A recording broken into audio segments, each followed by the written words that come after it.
তো বর্তমান নির্বাচিত সরকারের কাছে আমাদের এই অনুরোধ থাকবে, তারা বিগত সরকারের আমলে যেই কমিশন গঠন করা হয়েছিল সেই কমিশনের রিপোর্ট জনসম্মুখে উপস্থাপন করবেন। সেখানে যদি কোনো ভুল থাকে, সেখানে যদি নিরপেক্ষতা না থাকে, তাহলে আপনারা স্বাধীনভাবে আবার তদন্ত করবেন, আমাদের কোনো আপত্তি থাকবে না।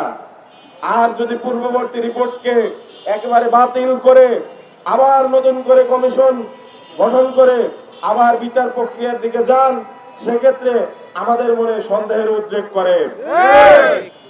কেননা বিগত যে কমিশনের রিপোর্ট প্রকাশ অনুষ্ঠানে কিন্তু আমরা স্পষ্ট শুনতে পেয়েছি, সেখানে শেখ হাসিনার নাম এসেছে, সেখানে পার্শ্ববর্তী দেশের গোয়েন্দা সংস্থার নাম এসেছে, এবং শেখ হাসিনার যে রাজনৈতিক দল ফ্যাসিস্ট আওয়ামী লীগ তার নাম এসেছে।